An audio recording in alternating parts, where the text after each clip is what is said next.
Hello प्यारे बच्चों, आज हम पढ़ेंगे अनेक के लिए एक शब्द।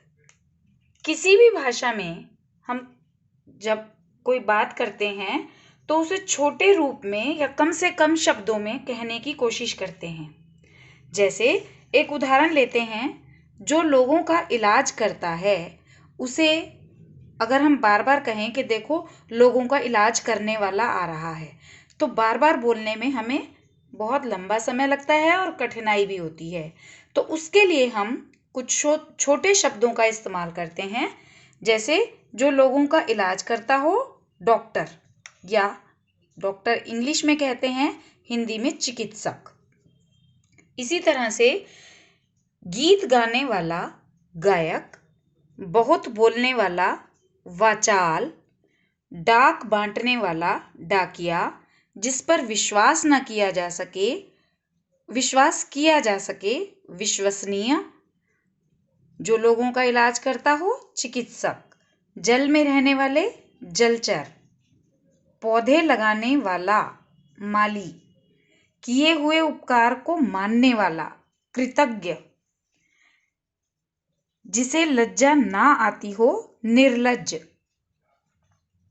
जो वर्ष में एक बार हो वार्षिक, ईश्वर में विश्वास रखने वाला आस्तिक, जिसमें साहस हो साहसी, जो विज्ञान का विशेषज्ञ हो वैज्ञानिक, जिसके समान कोई दूसरा ना हो अद्वितीय, हमेशा सच बोलने वाला सत्यवादी, काम से जी चुराने वाला कामचोर, किए हुए उपकार को ना मानने वाला कृतघ्न, जिसे देखा ना जा सके अदृश्य, या हम इसे ऐसे भी कह सकते हैं जो दिखाई ना दे उसे भी हम अदृश्य कहते हैं।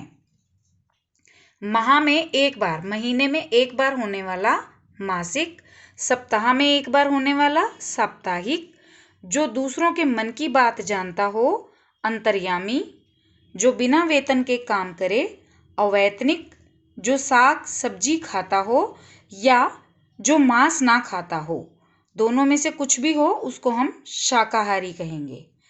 जो मांस खाता हो मांसाहारी, जो बिल्कुल ना चले अचल, जिस पर विश्वास ना किया जा सके अविश्वसनीय, जो ईश्वर को ना मानता हो नास्तिक।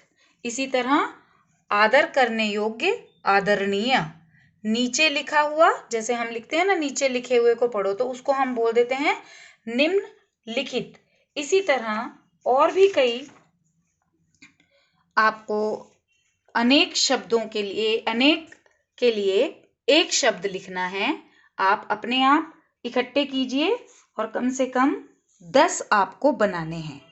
जैसे मान लीजिए जानने की इच्छा रखने वाला जिज्ञासु, आकाश में विचरण करने वाला, जैसे पानी में रहने वाले को जलचर कहते हैं, ऐसे ही आकाश में रहने वाले को नभचर कहते हैं।